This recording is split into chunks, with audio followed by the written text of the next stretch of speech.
What's up, party people? It's Dan, your basement guitar superstar. This is another episode of Creator Spotlight, so welcome. I am with an incredible musician who I found out about on Instagram through the hashtag Fender Toronado. I'm with Mr. John Tyler Wiley from John Tyler Wiley and his Virginia Choir.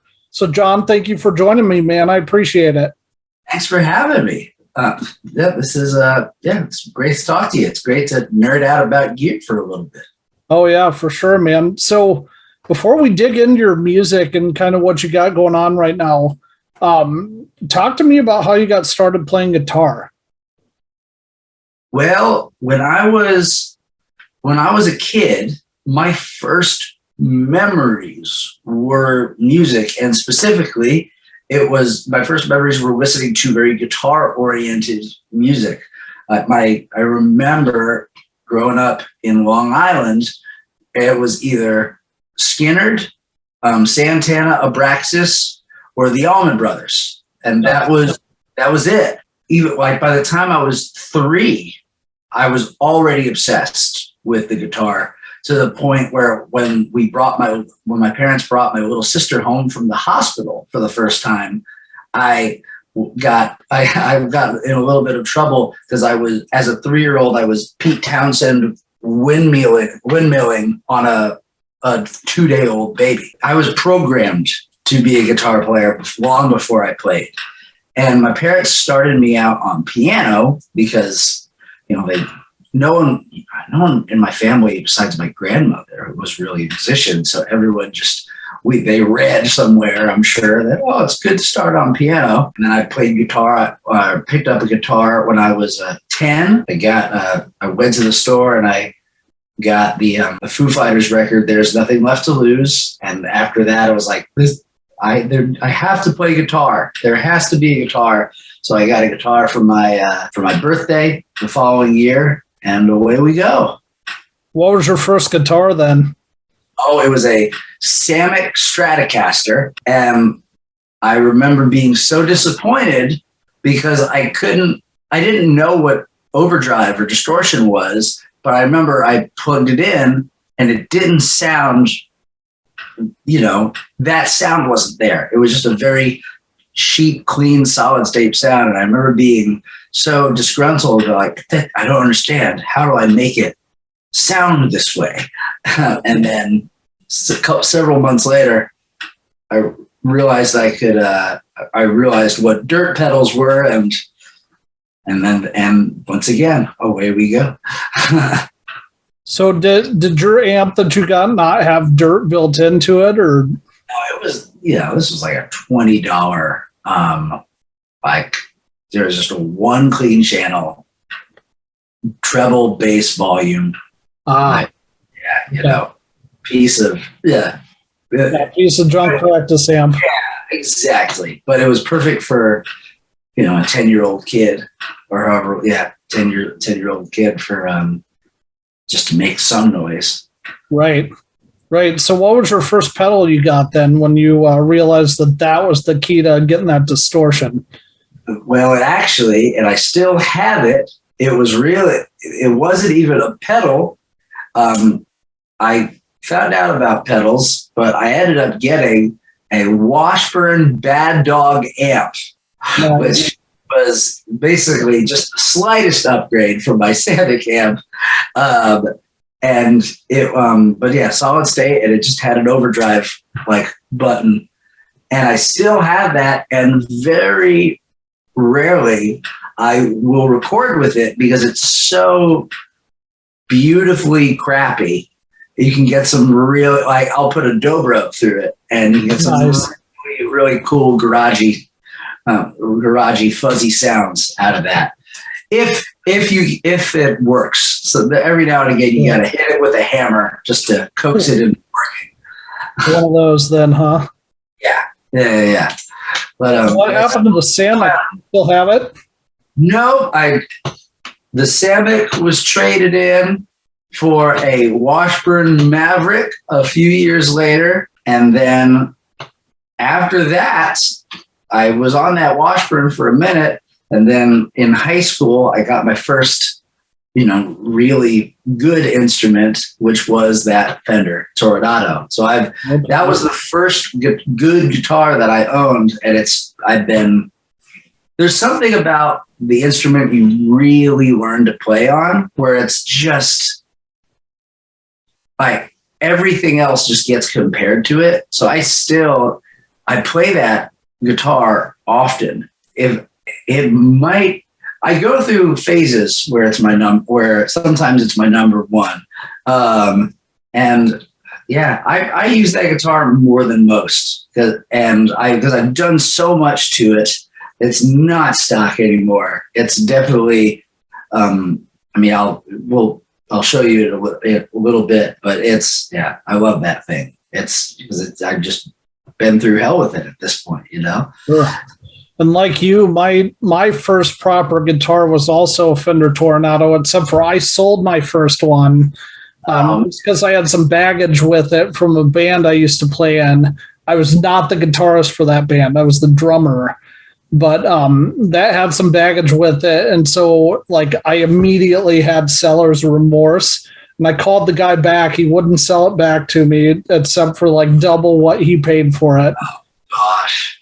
So when Squire announced they were doing those paranormal Tornados, I was elated. And I own 3 of those now. So that totally makes up for it.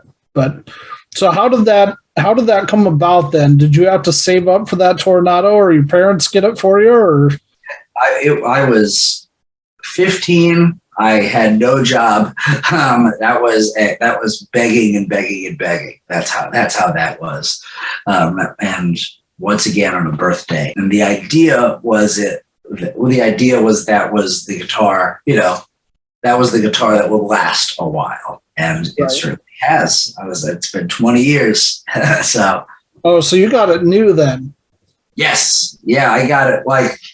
They had just started they just started making them. They had, if you went on Fender's website, you could click and hear a sample of what the guitar sounded like, which is hilarious in retrospect because they had this thing going through, I'm sure, the best Marshall stack available to them, and it just screamed. And it was designed.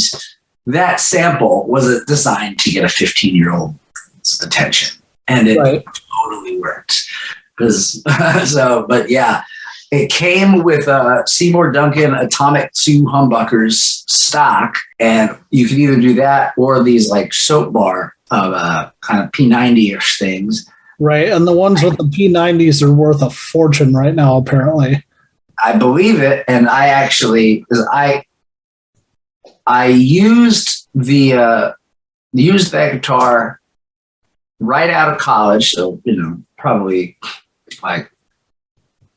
12, 13, 14 years ago. I was in a pop punk band because, of course, I was, and those humbuckers were great. As my interest changed, because I've always been a fan, really, of singer-songwriters, and I wanted to use that guitar, I realized that the P90s would probably be more appropriate and more usable, because those pickups were great at one thing, and that thing was alternative rock. Balls to the wall alternative rock, yeah. Exactly. And I put Seymour Duncan Fat Cats in it, and what I did, I'll just show you. I put Seymour Duncan Fat Cats in it, and I also, the whole idea was, I think the whole idea of the Toronado to begin with was what? It was a cross between a Les Paul and a Jazzmaster, right? So I leaned into that. I put the P90s in. I put the Mastery Bridge in. And then I had this. You can see where it was. I had it moved back. So to get that string length, so playing it is a breeze. You get all the fun Nels Kleinish kind of sounds because he's, one of my top guitar heroes. Nels Klein, you said? Yes, sir. Big Wilco fan. And yeah, I once I did that, this guitar, I haven't been able to put it down. It's once we fully embraced the Jazzmaster Les Paul love child that I think was the original idea behind this thing, it really started to make more sense.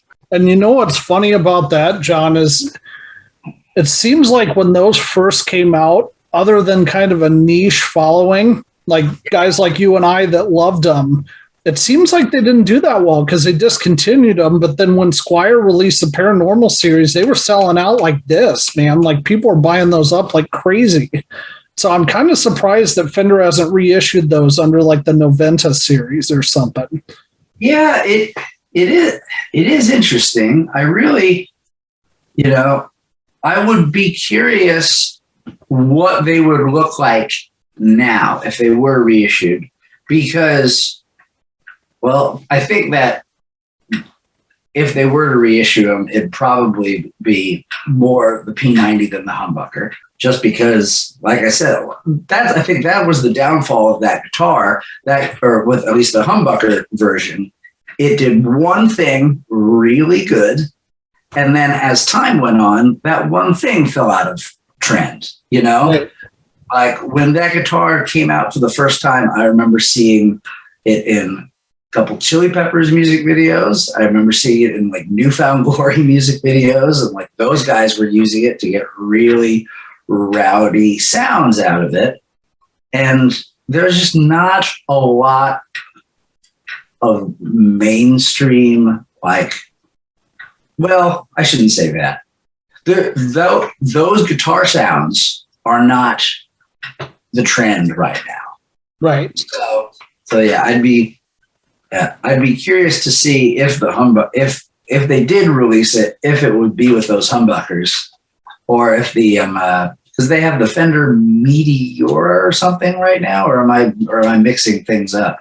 They have a Fender that is the double humbucker thing going on, but I'd be curious to.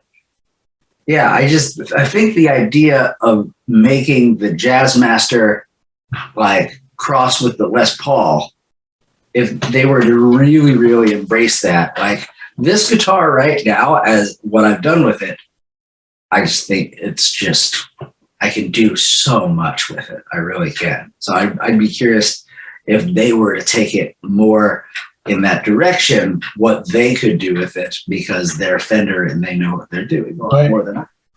Let me ask you this: if you money was not an issue, and let's say you could have like John Cruz or somebody that used to work at the custom shop build one for you, what would you put in it? Would it be like that one, or would you have like other stuff in it? Honestly, I don't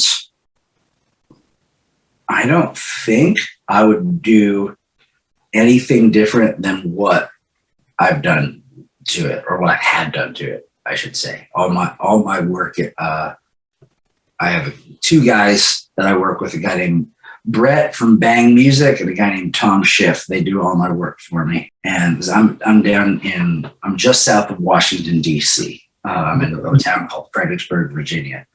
So I dream up the idea and then I drop off the gear and say, have at it, boys. So, but yeah, honestly, I don't think I would do anything else. Yeah. It took me years of experimenting to get this instrument how I wanted it. So, and I think now we've finally got it. So, well, and it sounds really good too, because I've been watching those Instagram clips of you. Like that last one, I think you were trying some jazz licks with the fuzz pedal or something. Yeah, I remember. Yeah, I know that one. It just screams. And honestly, I mean, the fuzz, it sounds really nice fuzzed out, but it sounds really great clean. And that's the important thing. If a guitar sounds great clean, you can make it work regardless, I think. Right. I've never met a guitar that sounded great clean that didn't also sound great with a fuzz or any sort of overdrive. Yeah, for sure. So let me ask you about your rig then. It seems like a lot of your guys' stuff that's live, you are getting that really great clean tone. What does your amp and pedal setup look like then? So I have two amps that I absolutely love. I have an Orange TH30, which is basically, and they don't market them as this, but they should. It's a Vox AC30, but with one speaker instead of two. And you can kill the power. So you could bring it from 30 to 15 watts to down, I believe that you can get down to 5. Okay. Which is great. I use that a lot when I have the room, when I have the stage for it. I have a Fender Super from about 1991. Nice. And I want to clarify, it's not a Super Reverb, it's a Super. Okay.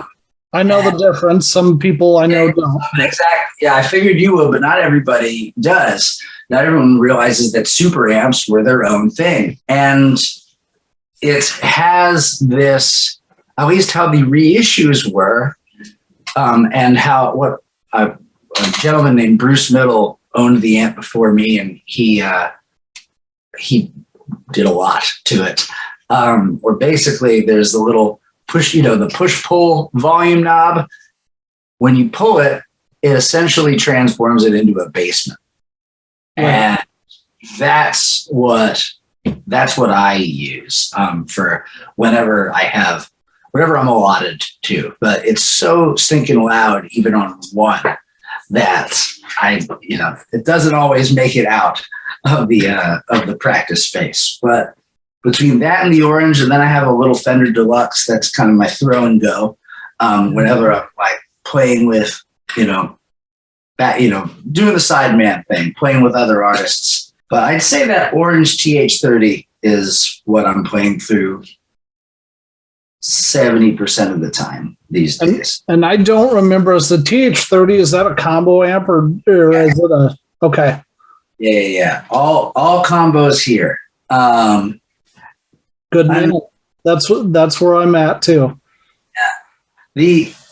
What I love about the Orange amps, because once again, I don't really play the kind of music that often gets associated with Orange amps.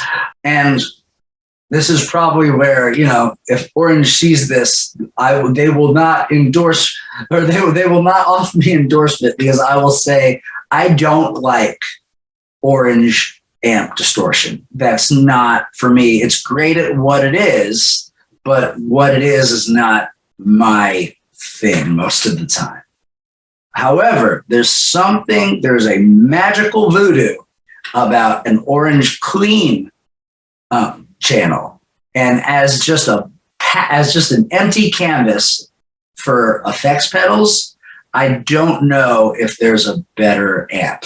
Like it just, every drive, every fuzz, anything I put through it, it sounds like just the Orange amps make them come alive. Yeah.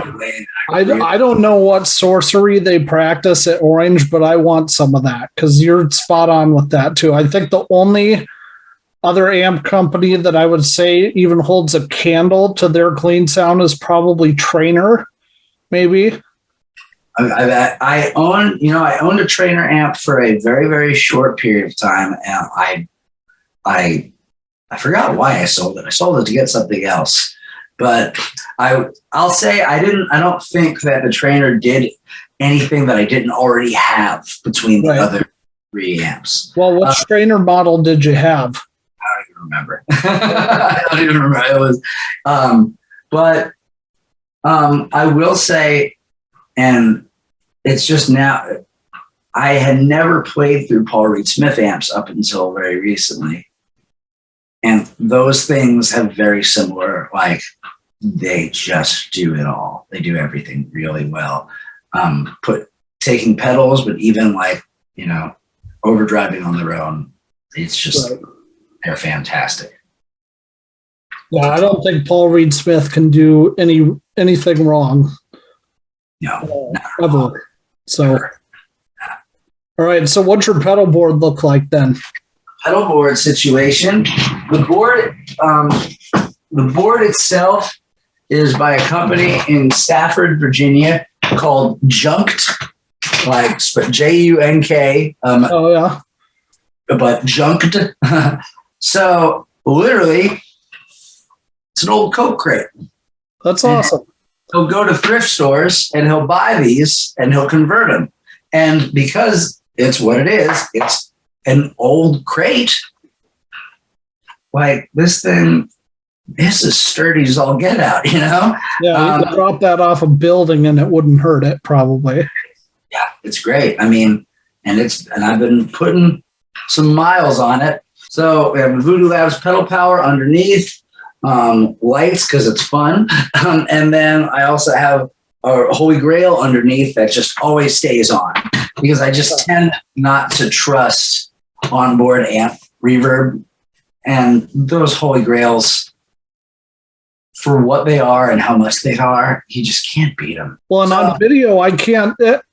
Where do you have that Holy Grail set to? Because on video, I can't tell that you're using much reverb. I can hear it a little bit, but most of the time. So if 7 o'clock is the pedal off, I'm about 10 o'clock. You know, it's very, very subtle. It's very, very subtle. And every now and again, depending on the gig, I'll get a little bit more. But if it's my music, I'm around 10, maybe 11 if it gets bumped and I haven't realized it. But yeah, as far as the rest of the board, TC Electronics tuner, into the Keeley compressor, into a company called Cardinal Phonics, based out of here, Fredericksburg, Virginia. That is their Piedmont fuzz. okay. And into a Micropog, Greer Lightspeed, Greer Lightspeed, into this Ibanez tube screamer, with the turbo on it, you know. And I will say this has been modded, actually. And I never remember what mod he did, but the guy actually, his name is David Hislop, and he works now for I forgot. He's in the Christian contemporary music world as a guitar player, and he is very successful, very well known in that circle. And whatever he did to it, I remember taking it home.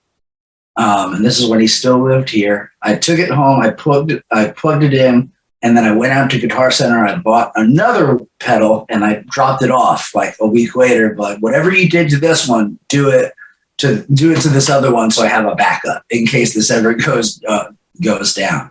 Nice. And it's been on my pedal board for he probably must have done it 10 years ago. It's when he was still in town. Into an EP boost, into this TC Electronic, the triple delay. And my settings on that triple delay are, I use slapback a lot, where just, you know, I love old country music, and that's the secret of old country music, you know? Right. So I use you love old country music because it sounds like you're into some of my favorites too. Oh, okay. I'm sure we are. You know, I'm sure we're into the same stuff. But just those old. I mean, I don't know if you can beat Merle Haggard. You know, no, you can't. Merle and Conway Twitty's my boy. Love his stuff. But all them. Yeah. Hank Williams. Yeah. But what was the last one you said? Hank Williams. Oh yeah, of course. But yeah, I use slapback a lot, and I have one of them set just kind of as a wash, you know, just you wouldn't even notice that it's on, but it just thickens it up a little bit. And then I have another one set as my really loud dotted eighth, you know, maybe where the streets have no name, distortion. So that's the board. The compressor. If I'm doing a solo, I try to leave the compressor. If it's a loud solo, I leave my compressor on. If it's going to build, I'll tend to turn it on halfway through. Okay. So you're not one of those have your compressor on all the time guys then? I used to be, and I'm trying to really war against that, because a lot of my favorite guitar players, I find it's all amp compression. I love, if I'm playing with a country artist, then it's a completely different ballgame, and I'm leaving that compressor on 70% of the time. Probably more like 90% of the time. But if I'm playing my own music, I'm really trying to just get in the habit of letting the tone breathe a little bit more. I love Derek Trucks, and that's, dynamics are very much like one of the not so secrets of his sound. And that compressor Keeley squish is great, but you're obviously not going to get that excitement of a dynamic change when you have, that's not going to happen. Right. So my solo tone, a majority of it is that Greer Lightspeed. And that Greer Lightspeed, I feel like it's once again, there's just something in it that it opens up the dynamic range and just harmonic range. It's just if you never played through one, play through it. I'm familiar with Greer, but I'm not familiar with that pedal. What effect is it exactly? It is an overdrive. This pedal is on 95% of the time. And even my clean sounds are typically through it. Especially if I turn the compressor off and just work the volume knob and work my hands, it just sounds like a tube amp turned up a little bit, right? Where you're getting the crunchy clean, right? So you're on the edge of that breakup then. Exactly, and it does that better than anything I've ever used. Yeah, better than anything I've ever used. Nice. I'll have to look into one of those then. Oh, absolutely. And then whenever I really want that nice and violin-y sustain, I'll use the fuzz, but I will use the fuzz and the light speed. I don't turn the light speed off. So these two reacting together, and especially as needed with the EP boost, that's all she wrote, Nice. And then my tube screamer tends to be like heavier rhythm, but I'll do the light speed into the tube screamer as well for a very similar, like just more saturated, but it still sounds real. It doesn't sound like a metal zone or something. Exactly. So you just did the fire pit sessions recently. Yeah. And it sounds like you do a lot of session work. Who's your favorite collaboration you've done so far? Oh man. And then I have one that's actually a guy from Virginia that I'd like to see you do a collab with, because I think your styles of music would mesh perfectly. Oh man. What's his name? Alan Hudson. Alan Hudson. Yeah, he's from Alan Hudson, the Half Moons. He's a fellow Toronado player. Awesome. He used to be in the band Court Street Company. I don't know if you've heard of them or not. No, I haven't. But I'd love to be introduced. My relationship with the Virginia music scene and the DC music scene is an interesting one, because most of the last decade I was on the road with a pop rock band called Melodyne, and it's just really recently that I felt myself able to plug back in to a scene, and that was even delayed more by the pandemic. But yeah, as far as a favorite collaboration, I'm this is going to sound cheesy, but the musicians in my band, so it's John Tyler Wiley and his Virginia choir, we, we're a bunch of old friends that grew up playing together whenever we were not playing with other artists. So we were all sidemen. And then whenever we realized we were, going to be home at the same time, we would just book gigs at like corner pubs and play Rolling Stones covers. Nice. And all walk away with like, like $100 a man, we can pay our electric bill from that. And it was always super low stress. There's never like a set list, we would send each other like, hey, I can lead this song and this song and this song. If you could lead this song and this song, and then we'll wing it. And we did that probably 10 years. So then when I started recording my own original music for the first time, I just went to them and I was like, you guys want to we know how to play with each other because we've been doing it for so long. Will you help me play this music live? And then, so the first record, the one with just my name on it, I played every note of every instrument, drums, keys, everything. But the other music we've done has all been this band. It's all been my friends, and collaborating with them and recording music with them.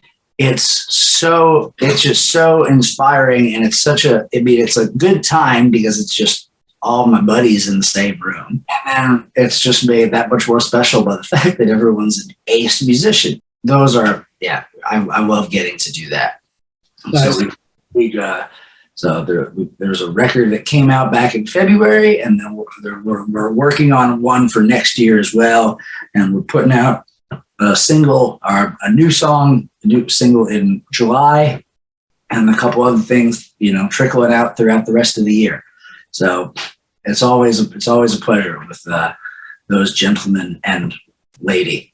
Nice. So are you going to be doing, you kind of hinted at this a little bit in one of your posts, are you going to be doing a live record that has the one where you recorded Strong for? Because you kind of hinted that you might do a live record of that whole show.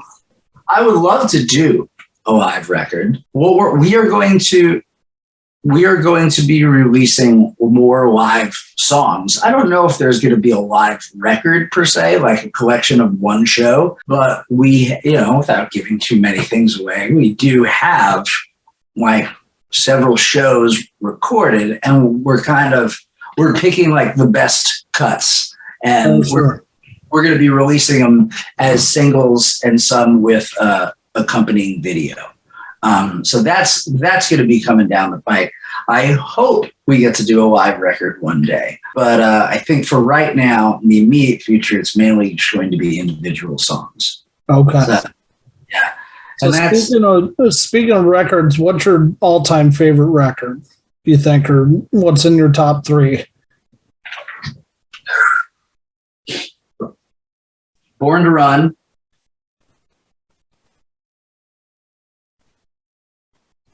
Allman Brothers Live at Fillmore East. Honestly, a record that I go back to is that Foo Fighters record, There's Nothing Left to Lose. As far as like my rock record, that's it, I think that's a good three. Yeah, I would say so. Yes, and that's in no particular order. But yeah, Fillmore East, Born to Run, There's Nothing Left to Lose. Yeah, there's just, Abbey Road's up there. Freaking Echo by Tom Petty, which is it's not a super well-known record, but, and you mentioned Abbey Road. I stand by those answers.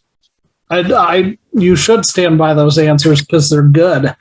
But speaking of Abbey Road, I ask a lot of other musicians this. Do you think that Beatles were better pre or post Rubber Soul? I identify, it's almost like two different bands, because the first couple years of the band were so, it was all pop music, and it was great pop music. Right. I identify more with the experimental years myself. You know, I like Abbey Road, the White Album. There's just some incredible music that, you know, it was when they weren't focused on being a live band. They were just creating for the sake of creating. And that material, I think, speaks the most to me. Okay. And I agree with that. I have several friends though that hate the Beatles post Rubber Soul. They think it's all garbage. But I'm in the opposite camp. I'm like, they really, for me, didn't get good until they started dropping acid all the time. Yeah, to me, it was the early stuff was great, and then to me, it just got more exciting because they threw out the rule book, and I love that. I love that. Right. Cool, man. I was just curious about that. So it sounds like Nels Cline and Nels Cline, Derek Trucks, Mike Campbell. Whenever I'm in a pinch, I'm always asking myself, what would Mike Campbell do? Mike Campbell from the Heartbreakers. He's just, Derek Trucks and Nels Cline, especially. I love going to their music and having a background knowledge of jazz is really interesting. I love that. It's like, because I love jazz. I'm an appreciator of jazz. I don't get to play it very often. right. But like something I don't think gets talked about enough. When I listen to Derek Trucks, I hear John Coltrane all the time. Like there's so much Coltrane influence in Derek Trucks. And Nels, Nels is just tapping into his musical well is so deep. And he's somebody I have not dug into enough. Like I'm familiar with him and I like his work. I'm not that well versed in it yet. Go ahead, check out the Wilco live record, Kicking Television. Okay. That's probably a good start. That's a good. He plays in Wilco. Okay, yeah. So I am more familiar with him than I thought. Then. Well, I will say, he wasn't with them. I don't think he was with them until they were in the band, or until they were banned for already 10 years. So okay. I'm not sure what you're listening to from Wilco. Because I interviewed them. I used to work at the Iowa State Daily. This would have been 02 or 0203 timeframe, and I interviewed Glenn Cochee, their drummer, and I got to go to a Wilco show and really enjoyed it. Very cool. Backstage with them, and so you said it was 2000. Would have been 2003, 2004, somewhere in there. So I think that was before he was in the band. Okay. Yeah, but he is he's just one of those guys who's been in the alternative music world and, in free jazz world forever.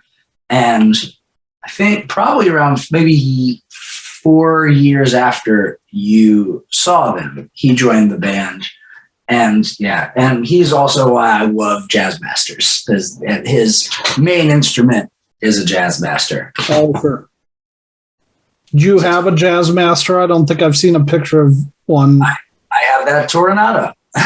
So you don't need one then. Yeah, that was my whole purpose, was turning that Toronado into the, really embracing what I think the original design of the Toronado seemed to be, was just, what if we took a Jazz Master and shrunk it down to a Les Paul scale? Right. That Toronado, that's it. I have, but my other guitars, I have a couple Strats. I'm sure you've seen the pink Strat. The pink Strat, my Toronado with my bands are the guitars that I use the most. That pink Strat being just a parts caster with a Lindy Fralin in the bridge, and a Seymour Duncan. I forgot the name of the pickup, but it's a Seymour Duncan. It's basically supposed to be comfortably numb in a box. Like that is my bridge pickup on that Strat. And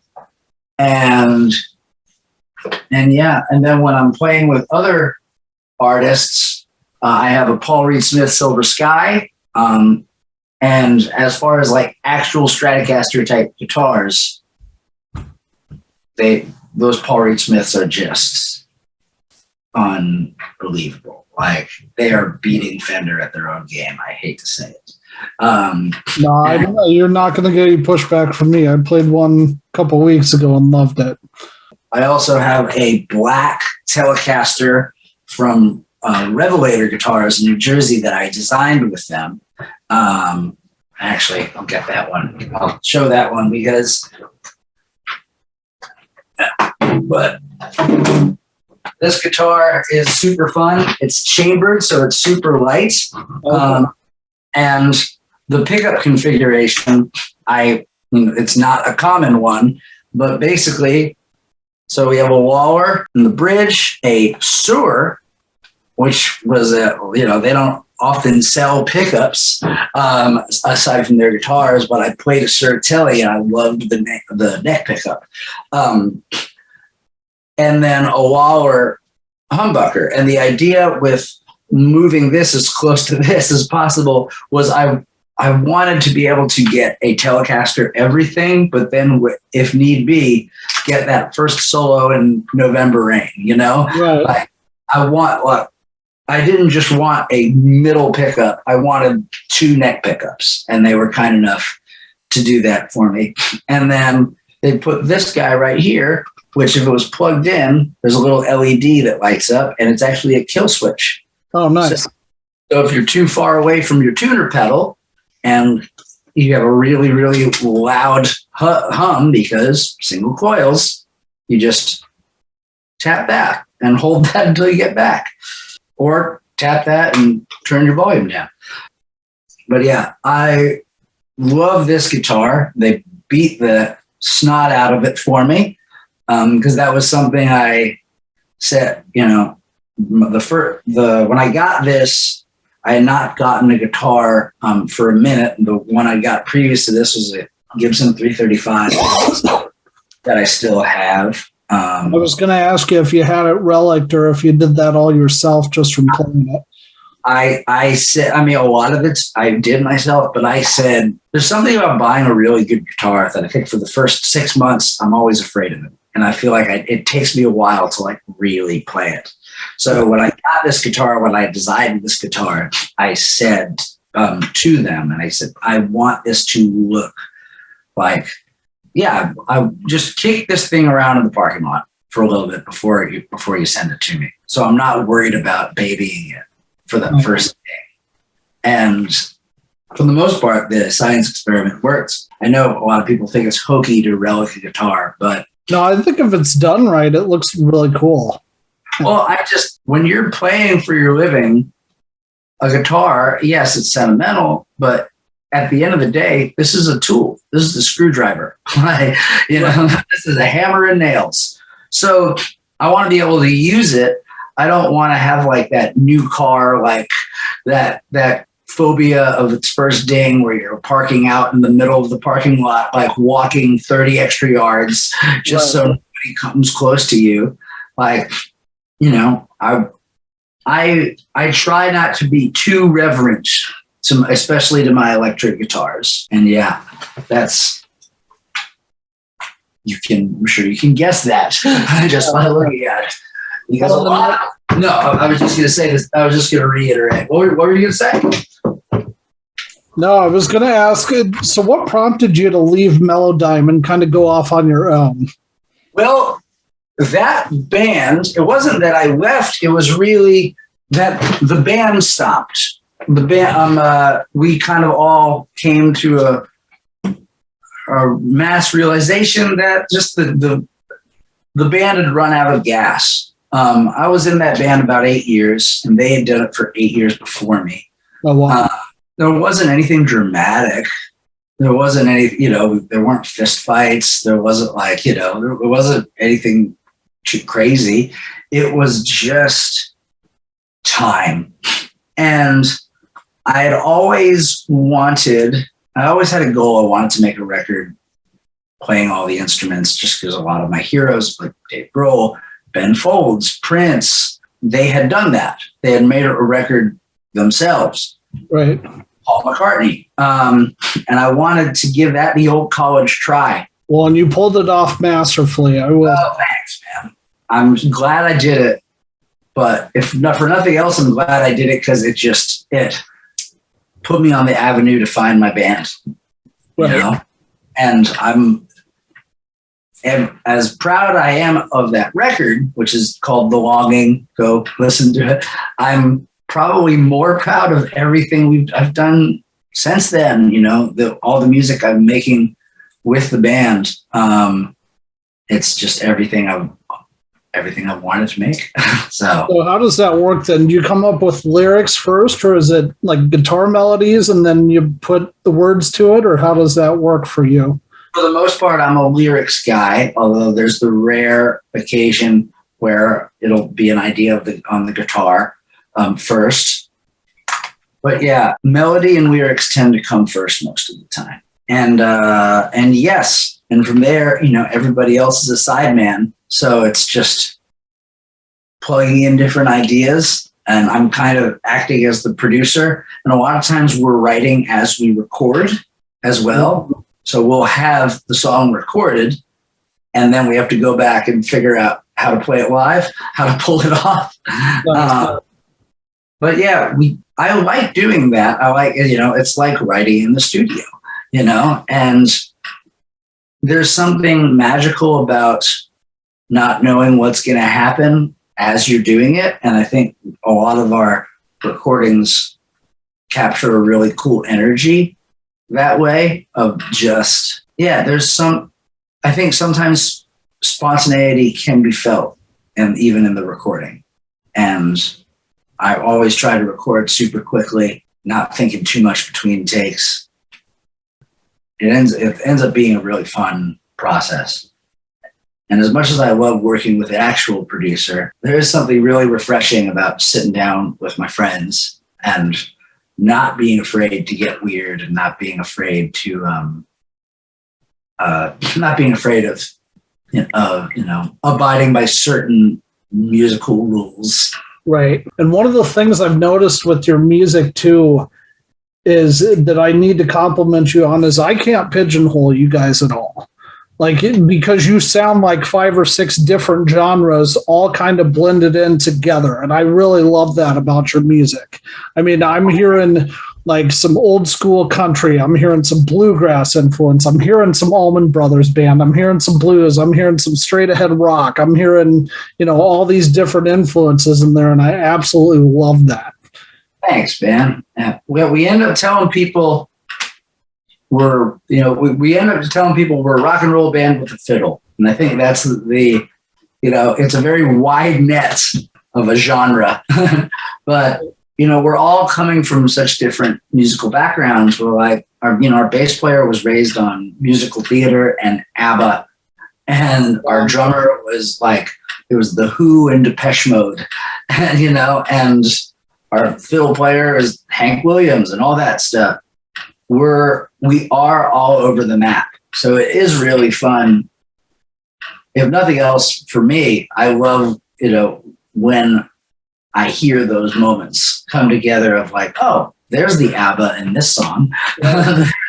there's that Keith Moon fill, And you guys look like you have a lot of shows coming up. And I was going to ask you about that too. It seems like you're doing mostly festivals. Is that kind of on purpose? Like, are you not wanting to do smaller club gigs and tour extensively, or are you trying to keep it to like bigger festivals? We're trying to play festivals, and we are trying to play our home state. Those are the big things.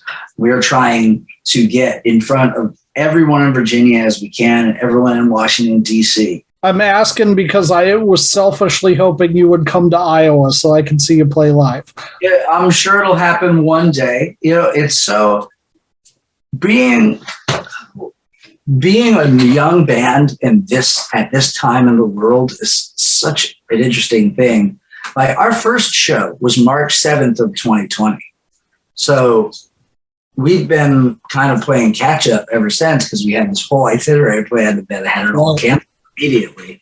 And then, especially this year with gas at $5 a gallon on the East Coast, if we were touring, we'd be starving, you know? Right. It's just making $2,000 a show or something.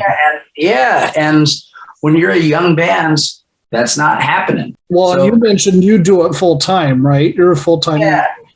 And most of us in the band are. Well, there's one person that's a teacher, but the rest of us we're all full-time musicians, and we play with other artists, and that's that's the main bulk of our living.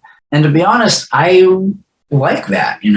I want to get to the point where all we're doing is our music, but I think I love getting to go and play with other artists and learn from them, because those experiences in turn get to be plugged in to what we're doing with the Virginia Choir. So it's just such an avenue for individual growth, and individual growth is going to lead to group growth, Awesome. I'm trying to think of what else I wrote down for you. I will say I probably only got a couple more minutes here because one of the other things I do is I teach lessons. Okay. I have that coming up in a little bit. Okay. Can I ask you one more question then that I've wrote down? Absolutely. Okay. What are you working on personally on guitar currently? Right. So right now, and I tell this to everybody, to every guitar player I talk to.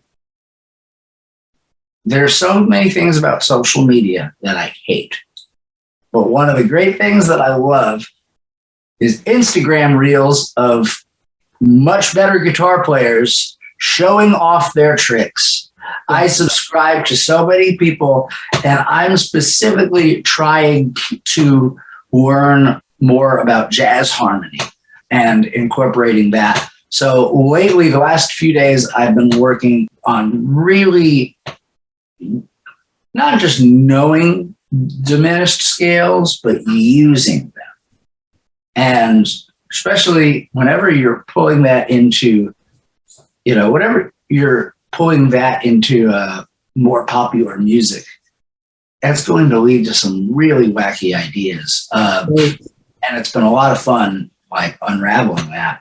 I will say before that, my big thing, and I'm still diving into it, is using the modes for just to the nth degree. If you're playing if you're playing in a major key, there's so much more you can do than play. If the song's in G major, yeah, you can play G major scale, but use mixed Lydian. I love Lydian. There's so many cool things you can do, and that's a Derek Trucks trick and Nils Klein trick as well. I think they really love the Lydian mode. Yeah, I know. I've read that about Derek Trucks before, for sure. There's something so exotic sounding about that sharp four. So it took me a little bit of forcing myself to get comfortable using it, and now I absolutely love it. Trained myself to be so triad based and that's not the right way. Ionian based. Right. Do, re, mi, sol, la, ti, do. And trying to reprogram myself to hear different melodies and hear different harmony. It's been a really fun, eye-opening musical trip. Nice. Cool, yeah. Man. Well, hey, I appreciate you joining me. For those of you watching, I will post links in the description to everywhere you can find John's music. John, thank you, man. I appreciate it. Thank you. Thanks for having me. Your endeavors. Yeah, it's always fun talking shop, and I will hook you up send you a message introducing you to Alan. And I'm actually interviewing him next week. Oh, fantastic. Yeah, that'd be great. Okay. Sounds good, man. Well, thanks again. And it was great talking to you. And I'll keep reaching out on Instagram. Hey, likewise. It was great talking to you, and I'll talk to you soon. All right. Sounds good. See ya.